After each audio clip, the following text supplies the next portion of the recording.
त्रिदलं त्रिगुणाकारं त्रिनेत्रं च त्रियायुधं त्रिजन्म पापसंहारम्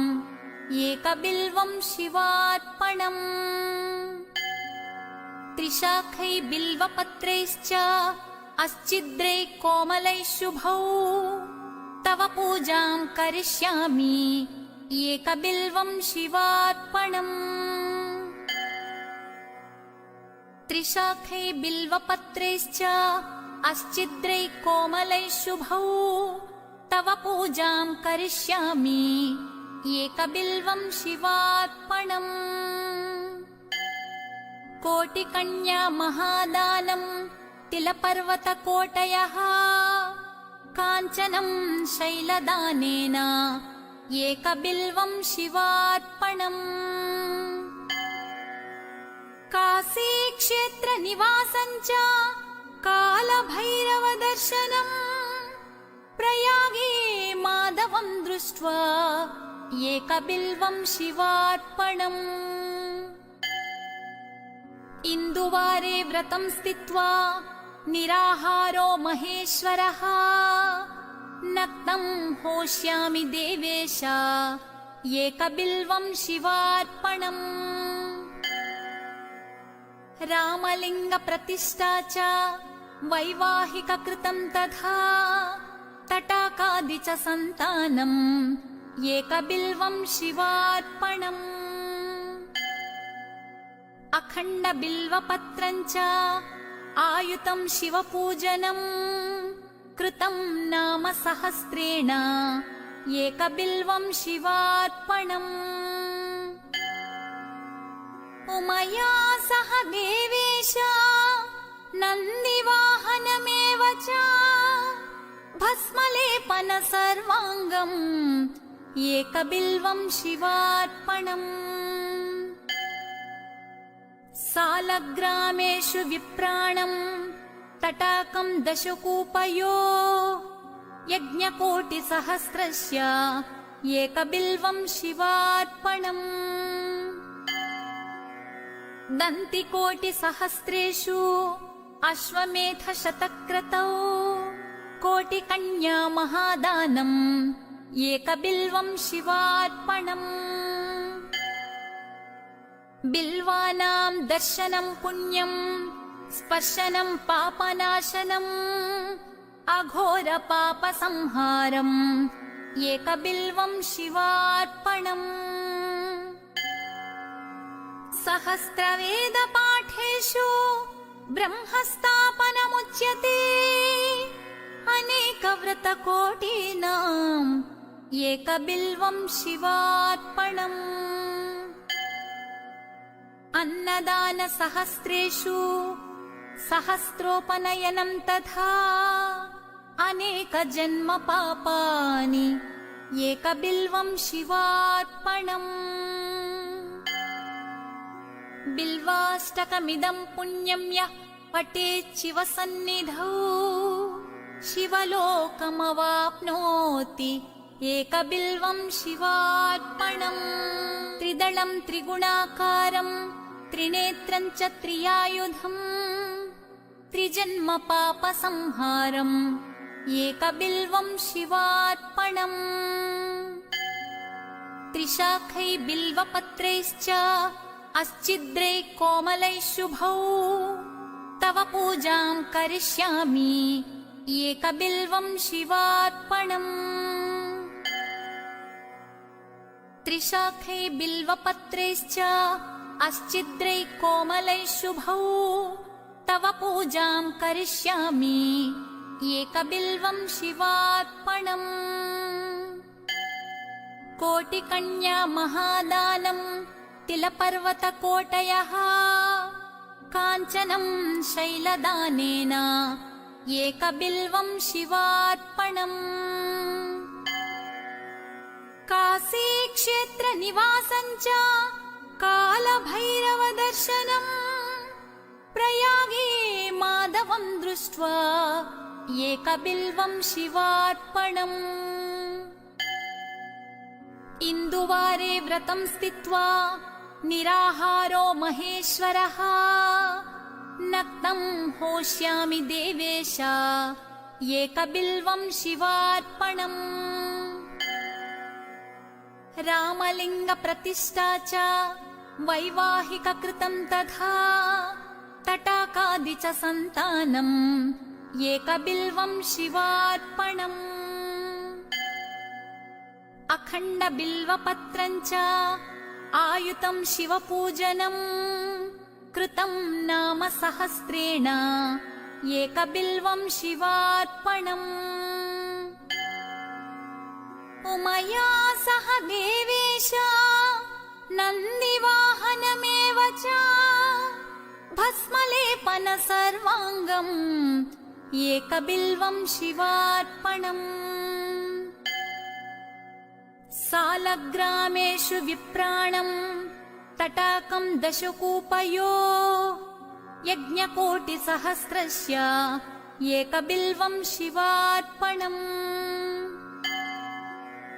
दन्तिकोटिसहस्रेषु अश्वमेधशतक्रतौ कोटिकन्या महादानम् एकबिल्वं शिवार्पणम् बिल्वानां दर्शनं पुण्यं स्पर्शनं पापनाशनम् अघोरपापसंहारम्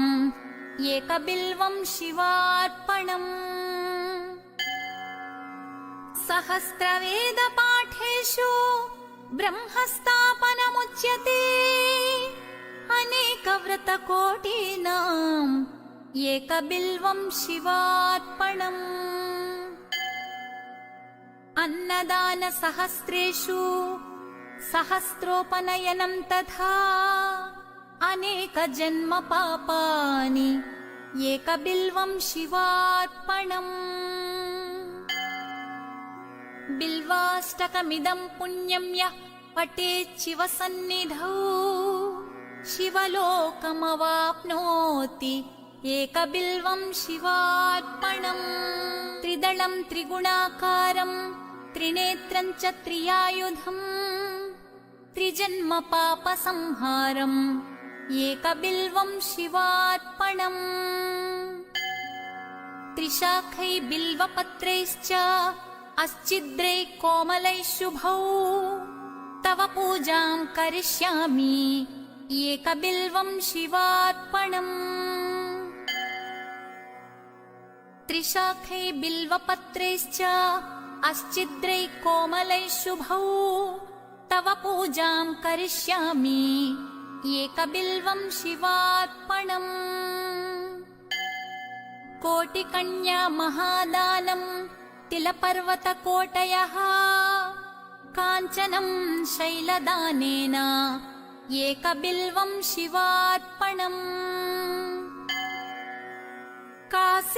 काशीक्षेत्रनिवासं च कालभैरवदर्शनम् प्रयागे माधवं दृष्ट्वा एकबिल्वं शिवार्पणम् इन्दुवारे व्रतं स्थित्वा निराहारो महेश्वरः नक्तं होष्यामि देवेश एकबिल्वं शिवार्पणम् रामलिङ्गप्रतिष्ठा च वैवाहिककृतं तथा तटाकादि च सन्तानम् एकबिल्वं शिवार्पणम् अखण्डबिल्वपत्रं च आयुतं शिवपूजनम् कृतं नाम सहस्रेण एकबिल्वं शिवार्पणम् उमया सह देवेश नन्दिवाहनमेव च भस्मलेपन सर्वाङ्गम् एकबिल्वं शिवार्पणम् सालग्रामेषु विप्राणम् तटाकं दशकूपयो यज्ञकोटिसहस्रस्य एकबिल्वं शिवार्पणम् दन्तिकोटिसहस्रेषु अश्वमेधशतक्रतौ कोटिकन्या महादानम्, 1 बिल्वं शिवार्पणम्। बिल्वानां दर्शनं पुण्यं स्पर्शनं पापनाशनम् अघोरपापसंहारम् एकबिल्वं शिवार्पणम् सहस्रवेदपाठेषु ब्रह्मस्थापनमुच्यते अनेकव्रतकोटीनाम् एकबिल्वं शिवार्पणम् अन्नदानसहस्रेषु सहस्रोपनयनं तथा अनेकजन्मपापानि एकबिल्वं शिवार्पणम् बिल्वाष्टकमिदं पुण्यं यः पठेत् शिवसन्निधौ शिवलोकमवाप्नोति एकबिल्वं शिवार्पणम् त्रिदलं त्रिगुणाकारं त्रिनेत्रं च त्रियायुधम् त्रिजन्मपापसंहारम् एकबिल्वं शिवार्पणम् त्रिशाखै बिल्वपत्रैश्च अस्चिद्रै कोमलैः शुभौ तव पूजां करिष्यामि एकबिल्वं शिवार्पणम् त्रिशाखै बिल्वपत्रैश्च अस्चिद्रै कोमलैः शुभौ तव पूजां करिष्यामि एकबिल्वं शिवार्पणम् कोटिकन्या महादानम् तिलपर्वतकोटयः काञ्चनं शैलदानेन एकबिल्वं शिवार्पणम् काशीक्षेत्रनिवासं च कालभैरवदर्शनम् प्रयागे माधवं दृष्ट्वा एकबिल्वं शिवार्पणम् इन्दुवारे व्रतं स्थित्वा निराहारो महेश्वरः नक्तं होष्यामि देवेश एकबिल्वं शिवार्पणम् रामलिङ्गप्रतिष्ठा च वैवाहिककृतं तथा तटाकादि च सन्तानम् एकबिल्वं शिवार्पणम् अखण्डबिल्वपत्रं च आयुतं शिवपूजनम् कृतं नाम सहस्रेण एकबिल्वं शिवार्पणम् उमया सह देवेश नन्दिवाहनमेव च भस्मलेपन सर्वाङ्गम् एकबिल्वं शिवार्पणम् सालग्रामेषु विप्राणम् तटाकं दशकूपयो यज्ञकोटिसहस्रस्य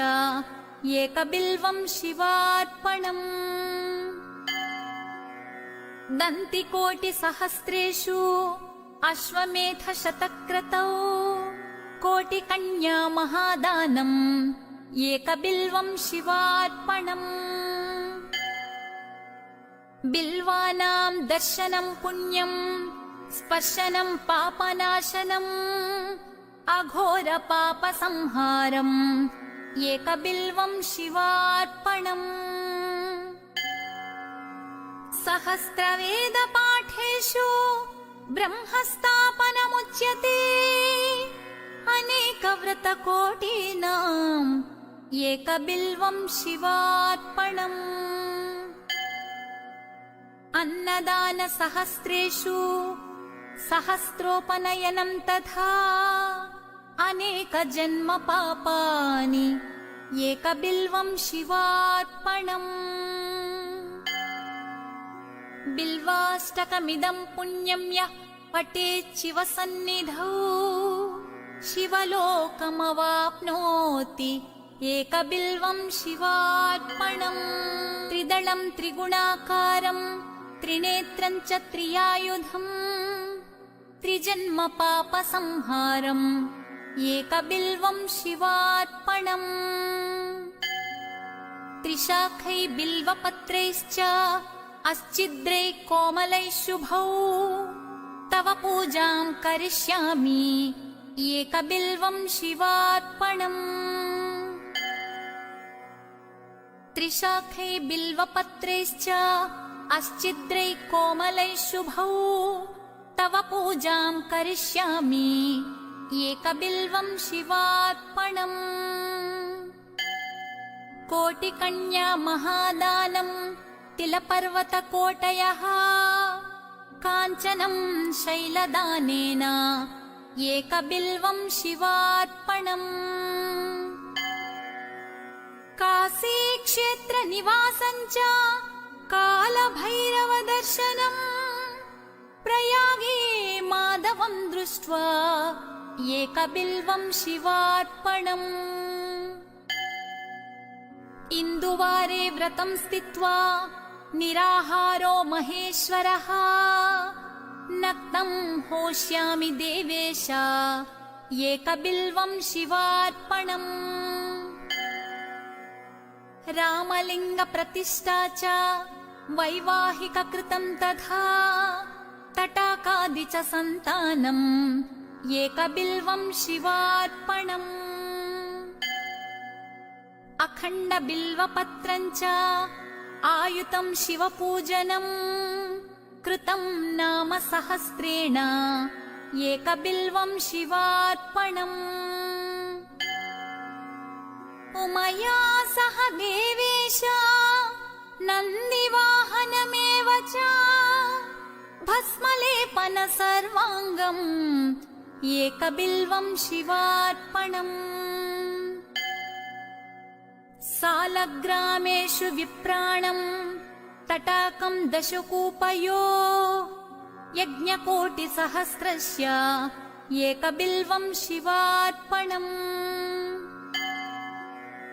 दन्तिकोटिसहस्रेषु अश्वमेधशतक्रतौ कोटिकन्या महादानम् एकबिल्वं शिवार्पणम् बिल्वानां दर्शनं पुण्यं स्पर्शनं पापनाशनम् अघोरपापसंहारम् एकबिल्वं शिवार्पणम् सहस्रवेदपाठेषु ब्रह्मस्थापनमुच्यते अनेकव्रतकोटीनाम् एकबिल्वं शिवार्पणम् अन्नदानसहस्रेषु सहस्रोपनयनं तथा अनेकजन्मपापानि एकबिल्वं शिवार्पणम् बिल्वाष्टकमिदं पुण्यं यः पठेत् शिवसन्निधौ शिवलोकमवाप्नोति एकबिल्वं शिवार्पणम् त्रिदलं त्रिगुणाकारं त्रिनेत्रं च त्रियायुधम् त्रिजन्मपापसंहारम् एकबिल्वं शिवार्पणम् त्रिशाखै बिल्वपत्रैश्च अश्चिद्रै कोमलै शुभौ तव पूजां करिष्यामि एकबिल्वं शिवार्पणम् त्रिशाखै बिल्वपत्रैश्च अश्चिद्रै कोमलै शुभौ तव पूजां करिष्यामि एकबिल्वं शिवार्पणम् कोटिकन्या महादानं तिलपर्वतकोटयः काञ्चनं शैलदानेन एकबिल्वं शिवार्पणम् काशीक्षेत्रनिवासं च कालभैरवदर्शनम् प्रयागे माधवं दृष्ट्वा एकबिल्वं शिवार्पणम् इन्दुवारे व्रतं स्थित्वा निराहारो महेश्वरः नक्तं होष्यामि देवेश एकबिल्वं शिवार्पणम् रामलिङ्गप्रतिष्ठा च वैवाहिककृतं तथा तटाकादि च सन्तानम् एकबिल्वं शिवार्पणम् अखण्डबिल्वपत्रं च आयुतं शिवपूजनं कृतं नाम सहस्रेण एकबिल्वं शिवार्पणम् उमया सह देवेश नन्दिवाहनमेव च भस्मलेपन सर्वाङ्गम् एकबिल्वं शिवार्पणम् सालग्रामेषु विप्राणम् तटाकं दशकूपयो यज्ञकोटिसहस्रस्य एकबिल्वं शिवार्पणम् दन्तिकोटिसहस्रेषु अश्वमेधशतक्रतौ कोटिकन्या महादानम् एकबिल्वं शिवार्पणम् बिल्वानां दर्शनं पुण्यं स्पर्शनं पापनाशनम् अघोरपापसंहारम् एकबिल्वं शिवार्पणम् सहस्रवेदपाठेषु ब्रह्मस्थापनमुच्यते अनेकव्रतकोटीनाम् एकबिल्वं शिवार्पणम् अन्नदानसहस्रेषु सहस्रोपनयनं तथा अनेकजन्मपापानि एकबिल्वं शिवार्पणम् बिल्वाष्टकमिदं पुण्यं यः पठेत् शिवसन्निधौ शिवलोकमवाप्नोति एकबिल्वं शिवार्पणम् त्रिदलं त्रिगुणाकारं त्रिनेत्रं च त्रियायुधम् त्रिजन्मपापसंहारम् एकबिल्वं शिवार्पणम् त्रिशाखै बिल्वपत्रैश्च अस्चिद्रै कोमलै शुभौ तव पूजां करिष्यामि एकबिल्वं शिवार्पणम् त्रिशाखै बिल्वपत्रैश्च अस्चिद्रै कोमलै शुभौ तव पूजां करिष्यामि एकबिल्वं शिवार्पणम् कोटिकन्या महादानम् तिलपर्वतकोटयः काञ्चनं शैलदानेन एकबिल्वं शिवार्पणम् काशीक्षेत्रनिवासं च कालभैरवदर्शनम् प्रयागे माधवं दृष्ट्वा एकबिल्वं शिवार्पणम् इन्दुवारे व्रतं स्थित्वा निराहारो महेश्वरः नक्तं होष्यामि देवेश एकबिल्वं शिवार्पणम् रामलिङ्गप्रतिष्ठा च वैवाहिककृतं तथा तटाकादि च सन्तानम् एकबिल्वं शिवार्पणम् अखण्डबिल्वपत्रं च आयुतं शिवपूजनं कृतं नाम सहस्रेण एकबिल्वं शिवार्पणम् उमया सह देवेश नन्दिवाहनमेव च भस्मलेपन सर्वाङ्गम् एकबिल्वं शिवार्पणम् सालग्रामेषु विप्राणम् तटाकं दशकूपयो यज्ञकोटिसहस्रस्य एकबिल्वं शिवार्पणम् दन्तिकोटिसहस्रेषु अश्वमेधशतक्रतौ कोटिकन्या महादानम् एकबिल्वं शिवार्पणम् बिल्वानां दर्शनं पुण्यं स्पर्शनं पापनाशनम् अघोरपापसंहारम् एकबिल्वं शिवार्पणम् सहस्रवेदपाठेषु ब्रह्मस्थापनमुच्यते व्रतकोटीनाम् एकबिल्वं शिवार्पणम्। अन्नदानसहस्रेषु सहस्रोपनयनं तथा अनेकजन्म पापानि एकबिल्वं शिवार्पणम्। बिल्वाष्टकमिदं पुण्यं यः पठेत् शिवसन्निधौ शिवलोकमवाप्नोति एकबिल्वं शिवार्पणम्। त्रिदलं त्रिगुणाकारं त्रिनेत्रं च त्रियायुधम् त्रिजन्म पापसंहारम् एकबिल्वं शिवार्पणम्। त्रिशाखै बिल्वपत्रैश्च अस्चिद्रैः कोमलैः शुभौ तव पूजां करिष्यामि एकबिल्वं शिवार्पणम्। त्रिशाखै बिल्वपत्रैश्च अस्चिद्रैः कोमलैः शुभौ तव पूजां करिष्यामि एकबिल्वं शिवार्पणम्। कोटिकन्या महादानं तिलपर्वतकोटयः काञ्चनं शैलदानेन एकबिल्वं शिवार्पणम्। काशीक्षेत्रनिवासं च कालभैरवदर्शनम् प्रयागे माधवं दृष्ट्वा एकबिल्वं शिवार्पणम्।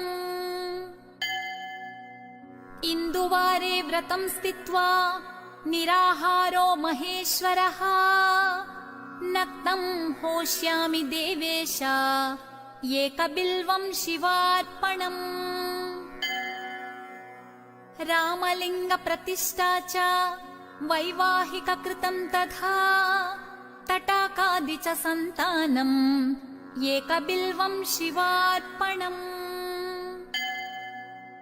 अखण्डबिल्वपत्रं च आयुतं शिवपूजनम् कृतं नाम सहस्रेण एकबिल्वं शिवार्पणम्। उमया सह देवेश नन्दिवाहनमेव च भस्मलेपन सर्वाङ्गम् एकबिल्वं शिवार्पणम्। सालग्रामेषु विप्राणं तटाकं दशकूपयो यज्ञकोटिसहस्रस्य एकबिल्वं शिवार्पणम्। दन्तिकोटिसहस्रेषु अश्वमेधशतक्रतौ कोटिकन्या महादानम् एकबिल्वं शिवार्पणम्। बिल्वानां दर्शनं पुण्यं स्पर्शनं पापनाशनम् अघोरपापसंहारम्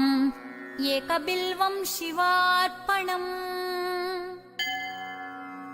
सहस्रवेदपाठेषु ब्रह्मस्थापनमुच्यते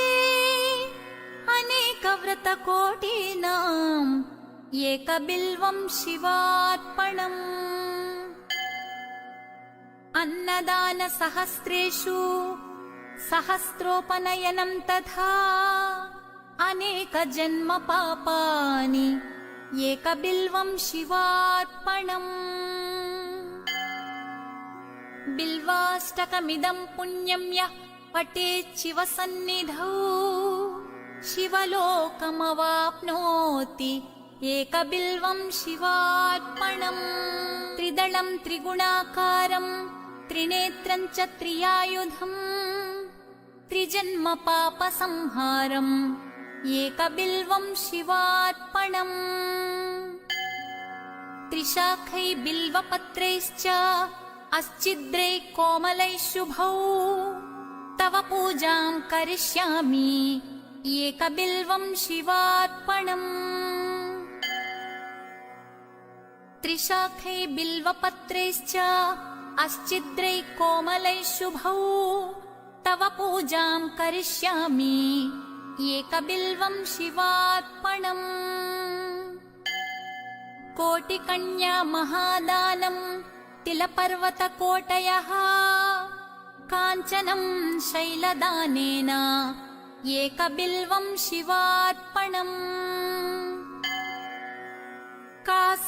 काशीक्षेत्रनिवासं च कालभैरवदर्शनम् प्रयागे माधवं दृष्ट्वा एकबिल्वं शिवार्पणम् इन्दुवारे व्रतं स्थित्वा निराहारो महेश्वरः नक्तं होष्यामि देवेश एकबिल्वं शिवार्पणम् रामलिङ्गप्रतिष्ठा च वैवाहिककृतं तथा तटाकादि च सन्तानम् एकबिल्वं शिवार्पणम् अखण्डबिल्वपत्रं च आयुतं शिवपूजनम् कृतं नाम सहस्रेण एकबिल्वं शिवार्पणम् उमया सह देवेश नन्दिवाहनमेव च भस्मलेपन सर्वाङ्गम् एकबिल्वं शिवार्पणम् सालग्रामेषु विप्राणम् तटाकं दशकूपयो यज्ञकोटिसहस्रस्य एकबिल्वं शिवार्पणम् दन्तिकोटिसहस्रेषु अश्वमेधशतक्रतौ कोटिकन्या महादानम् एकबिल्वं शिवार्पणम् बिल्वानां दर्शनं पुण्यम् स्पर्शनं पापनाशनम् अघोरपापसंहारम् एकबिल्वं शिवार्पणम् सहस्रवेदपाठेषु ब्रह्मस्थापनमुच्यते अनेकव्रतकोटीनाम् एकबिल्वं शिवार्पणम् अन्नदानसहस्रेषु सहस्रोपनयनं तथा अनेकजन्मपापानि एकबिल्वं शिवार्पणम् बिल्वाष्टकमिदं पुण्यं यः पठेत् शिवसन्निधौ शिवलोकमवाप्नोति एकबिल्वं शिवार्पणम् त्रिदलं त्रिगुणाकारं त्रिनेत्रं च त्रियायुधम् त्रिजन्मपापसंहारम् एकबिल्वं शिवार्पणम् त्रिशाखै बिल्वपत्रैश्च अस्चिद्रै कोमलैः शुभौ तव पूजां करिष्यामि एकबिल्वं शिवार्पणम् त्रिशाखै बिल्वपत्रैश्च अस्चिद्रै कोमलैः शुभौ तव पूजां करिष्यामि एकबिल्वं शिवार्पणम् कोटिकन्या महादानं तिलपर्वतकोटयः काञ्चनं शैलदानेन एकबिल्वं शिवार्पणम् काशीक्षेत्रनिवासं च कालभैरवदर्शनम् प्रयागे माधवं दृष्ट्वा एकबिल्वं शिवार्पणम् इन्दुवारे व्रतं स्थित्वा निराहारो महेश्वरः नक्तं होष्यामि देवेश एकबिल्वं शिवार्पणम् रामलिङ्गप्रतिष्ठा च वैवाहिककृतं तथा तटाकादि च सन्तानम् एकबिल्वं शिवार्पणम् अखण्डबिल्वपत्रं च आयुतं शिवपूजनम् कृतं नाम सहस्रेण एकबिल्वं शिवार्पणम् उमया सह देवेश नन्दिवाहनमेव च भस्मलेपन सर्वाङ्गम् एकबिल्वं शिवार्पणम् सालग्रामेषु विप्राणम् तटाकं दशकूपयो यज्ञकोटिसहस्रस्य एकबिल्वं शिवार्पणम् दन्तिकोटिसहस्रेषु अश्वमेधशतक्रतौ कोटिकन्या महादानम् एकबिल्वं शिवार्पणम् बिल्वानां दर्शनं पुण्यं स्पर्शनं पापनाशनम् अघोरपापसंहारम् एकबिल्वं शिवार्पणम् सहस्रवेदपाठेषु ब्रह्मस्थापनमुच्यते अनेकव्रतकोटीनाम् एकबिल्वं शिवार्पणम् अन्नदानसहस्रेषु सहस्रोपनयनं तथा अनेकजन्मपापानि एकबिल्वं शिवार्पणम् बिल्वाष्टकमिदं पुण्यं यः पठेत् शिवसन्निधौ शिवलोकमवाप्नोति एकबिल्वं शिवार्पणम् त्रिदलं त्रिगुणाकारं त्रिनेत्रं च त्रियायुधम् त्रिजन्मपापसंहारम् एकबिल्वं शिवार्पणम् त्रिशाखै बिल्वपत्रैश्च अस्चिद्रैः कोमलैः शुभौ तव पूजां करिष्यामि एकबिल्वं शिवार्पणम् त्रिशाखै बिल्वपत्रैश्च अस्चिद्रैः कोमलैः शुभौ तव पूजां करिष्यामि एकबिल्वं शिवार्पणम् कोटिकन्या महादानम् तिलपर्वतकोटयः काञ्चनं शैलदानेन एकबिल्वं शिवार्पणम् काशीक्षेत्रनिवासं च कालभैरवदर्शनम् प्रयागे माधवं दृष्ट्वा एकबिल्वं शिवार्पणम् इन्दुवारे व्रतं स्थित्वा निराहारो महेश्वरः नक्तं होष्यामि देवेश एकबिल्वं शिवार्पणम् रामलिङ्गप्रतिष्ठा च वैवाहिककृतं तथा तटाकादि च सन्तानम् एकबिल्वं शिवार्पणम् अखण्डबिल्वपत्रं च आयुतं शिवपूजनम् कृतं नाम सहस्रेण एकबिल्वं शिवार्पणम् उमया सह देवेश नन्दिवाहनमेव च भस्मलेपन सर्वाङ्गम् एकबिल्वं शिवार्पणम्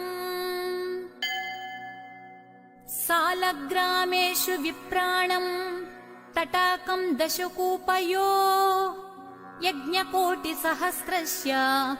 एकबिल्वं शिवार्पणम् दन्तिकोटिसहस्रेषु अश्वमेधशतक्रतौ कोटिकन्या महादानम् एकबिल्वं शिवार्पणम् बिल्वानां दर्शनं पुण्यं स्पर्शनं पापनाशनम् अघोरपापसंहारम् एकबिल्वं शिवार्पणम् सहस्रवेदपाठेषु ब्रह्मस्थापनमुच्यते अनेकव्रतकोटीनाम् एकबिल्वं शिवार्पणम् अन्नदानसहस्रेषु सहस्रोपनयनं तथा अनेकजन्मपापानि एकबिल्वं शिवार्पणम् बिल्वाष्टकमिदं पुण्यं यः पठेत् शिवसन्निधौ शिवलोकमवाप्नोति एकबिल्वं शिवार्पणम् त्रिदलं त्रिगुणाकारं त्रिनेत्रं च त्रियायुधम् त्रिजन्म पापसंहारम् एकबिल्वं शिवार्पणम् त्रिशाखै बिल्वपत्रैश्च अस्चिद्रै कोमलैः शुभौ तव पूजां करिष्यामि एकबिल्वं शिवार्पणम् त्रिशाखै बिल्वपत्रैश्च अस्चिद्रै कोमलैः शुभौ तव पूजां करिष्यामि एकबिल्वं शिवार्पणम् कोटिकन्या महादानं तिलपर्वतकोटयः काञ्चनं शैलदानेन एकबिल्वं शिवार्पणम् काशीक्षेत्रनिवासं च कालभैरवदर्शनम् प्रयागे माधवं दृष्ट्वा एकबिल्वं शिवार्पणम् इन्दुवारे व्रतं स्थित्वा निराहारो महेश्वरः नक्तं होष्यामि देवेश एकबिल्वं शिवार्पणम् रामलिङ्गप्रतिष्ठा च वैवाहिककृतं तथा तटाकादि च सन्तानम् एकबिल्वं शिवार्पणम् अखण्डबिल्वपत्रं च आयुतं शिवपूजनम् कृतं नाम सहस्रेण एकबिल्वं शिवार्पणम् उमया सह देवेश नन्दिवाहनमेव च भस्मलेपन सर्वाङ्गम् एकबिल्वं शिवार्पणम् सालग्रामेषु विप्राणम् तटाकं दशकूपयो यज्ञकोटिसहस्रस्य एकबिल्वं शिवार्पणम् दन्तिकोटिसहस्रेषु अश्वमेधशतक्रतौ कोटिकन्या महादानम् एकबिल्वं शिवार्पणम् बिल्वानां दर्शनं पुण्यम् स्पर्शनं पापनाशनम् अघोरपापसंहारम् एकबिल्वं शिवार्पणम् सहस्रवेदपाठेषु ब्रह्मस्थापनमुच्यते अनेकव्रतकोटीनाम् एकबिल्वं शिवार्पणम् अन्नदानसहस्रेषु सहस्रोपनयनं तथा अनेकजन्मपापानि एकबिल्वं शिवार्पणम् बिल्वाष्टकमिदं पुण्यं यः पठेत् शिवसन्निधौ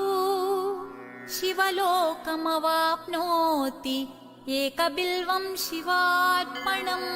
त्रिदलं त्रिगुणाकारं त्रिनेत्रं च त्रियायुधम् त्रिजन्म पापसंहारम् एकबिल्वं शिवार्पणम् त्रिशाखै बिल्वपत्रैश्च अस्चिद्रै कोमलैः शुभौ तव पूजां करिष्यामि एकबिल्वं शिवार्पणम् त्रिशाखै बिल्वपत्रैश्च अस्चिद्रै कोमलैः शुभौ तव पूजां करिष्यामि एकबिल्वं शिवार्पणम् कोटिकन्या महादानं तिलपर्वतकोटयः काञ्चनं शैलदानेन एकबिल्वं शिवार्पणम् काशीक्षेत्रनिवासं च कालभैरवदर्शनम् प्रयागे माधवं दृष्ट्वा एकबिल्वं शिवार्पणम्। इन्दुवारे व्रतं स्थित्वा निराहारो महेश्वरः नक्तं होष्यामि देवेश एकबिल्वं शिवार्पणम्। रामलिङ्गप्रतिष्ठा च वैवाहिककृतं तथा तटाकादि च सन्तानम् एकबिल्वं शिवार्पणम्। अखण्डबिल्वपत्रं च आयुतं शिवपूजनम् कृतं नाम सहस्रेण एकबिल्वं शिवार्पणम्। उमया सह देवेश नन्दिवाहनमेव च भस्मलेपन सर्वाङ्गम् एकबिल्वं शिवार्पणम्। सालग्रामेषु विप्राणम् तटाकं दशकूपयो यज्ञकोटिसहस्रस्य एकबिल्वं शिवार्पणम्। दन्तिकोटिसहस्रेषु अश्वमेधशतक्रतौ कोटिकन्या महादानम् एकबिल्वं शिवार्पणम्। बिल्वानां दर्शनं पुण्यं स्पर्शनं पापनाशनम् अघोरपापसंहारम् एकबिल्वं शिवार्पणम्।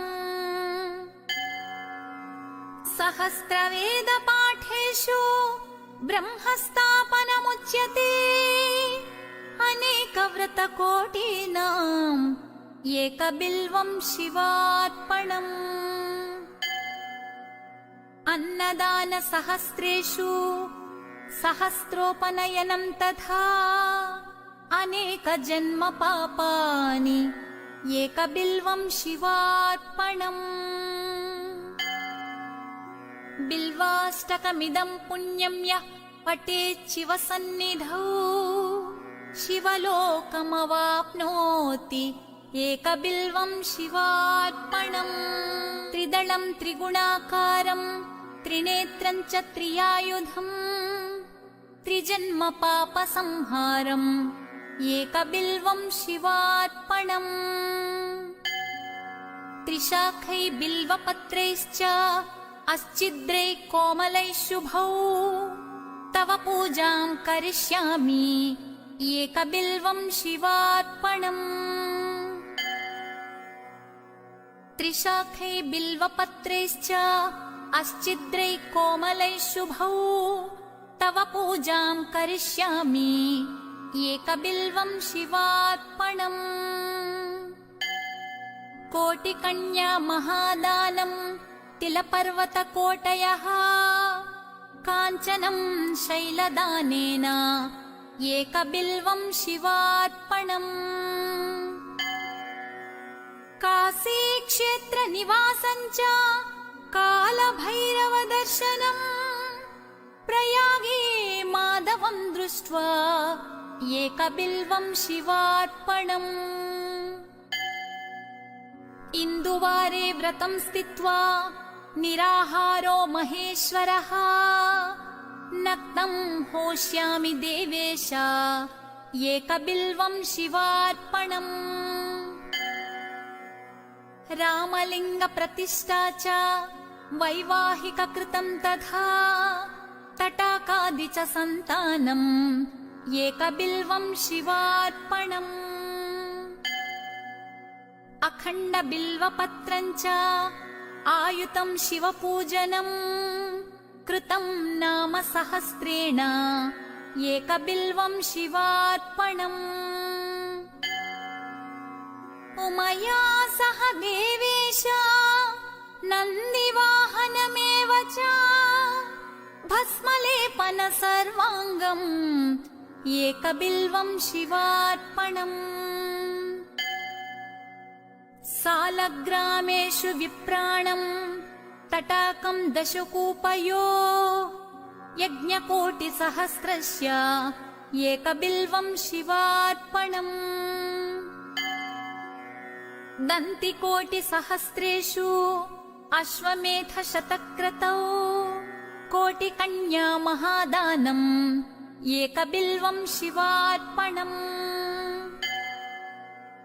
बिल्वानां दर्शनं पुण्यं स्पर्शनं पापनाशनम् अघोरपापसंहारम् एकबिल्वं शिवार्पणम् सहस्रवेदपाठेषु ब्रह्मस्थापनमुच्यते अनेकव्रतकोटीनाम् एकबिल्वं शिवार्पणम् अन्नदानसहस्रेषु सहस्रोपनयनं तथा अनेकजन्मपापानि एकबिल्वं शिवार्पणम् बिल्वाष्टकमिदं पुण्यं यः पठेत् शिवसन्निधौ शिवलोकमवाप्नोति एकबिल्वं शिवार्पणम् त्रिदलं त्रिगुणाकारं त्रिनेत्रं च त्रियायुधम् त्रिजन्मपापसंहारम् एकबिल्वं शिवार्पणम् त्रिशाखै बिल्वपत्रैश्च अस्चिद्रै कोमलैः शुभौ तव पूजां करिष्यामि एकबिल्वं शिवार्पणम् त्रिशाखै बिल्वपत्रैश्च अस्चिद्रै कोमलैः शुभौ तव पूजां करिष्यामि एकबिल्वं शिवार्पणम् कोटिकन्या महादानम् तिलपर्वतकोटयः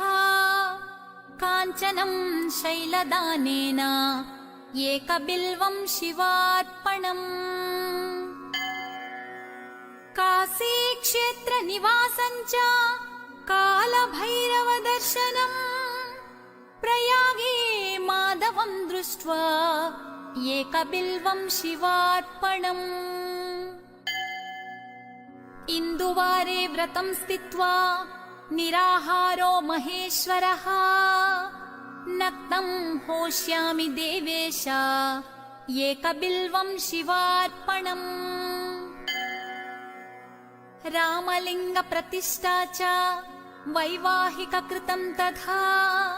तटाकादि च सन्तानम् एकबिल्वं शिवार्पणम् अखण्डबिल्वपत्रं च आयुतं शिवपूजनम् कृतं नाम सहस्रेण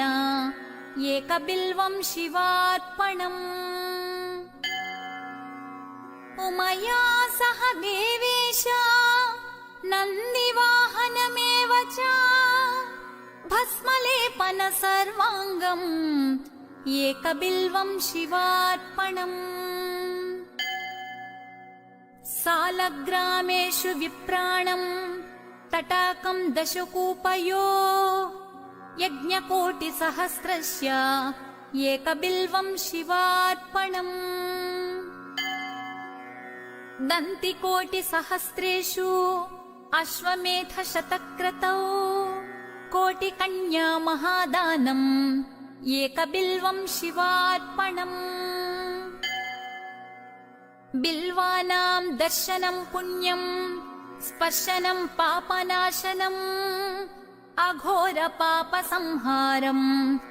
एकबिल्वं शिवार्पणम्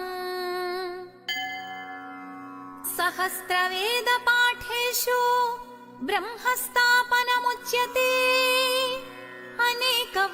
अनेकव्रतकोटीनाम् एकबिल्वं शिवार्पणम् अन्नदानसहस्रेषु सहस्रोपनयनं तथा अनेकजन्मपापानि एकबिल्वं शिवार्पणम् बिल्वाष्टकमिदं पुण्यं यः पठेत् शिवसन्निधौ शिवलोकमवाप्नोति एकबिल्वं शिवार्पणम् त्रिदलं त्रिगुणाकारं त्रिनेत्रं च त्रियायुधम् त्रिजन्म पापसंहारम् एकबिल्वं शिवार्पणम् त्रिशाखै बिल्वपत्रैश्च अस्चिद्रै कोमलैः शुभौ तव पूजां करिष्यामि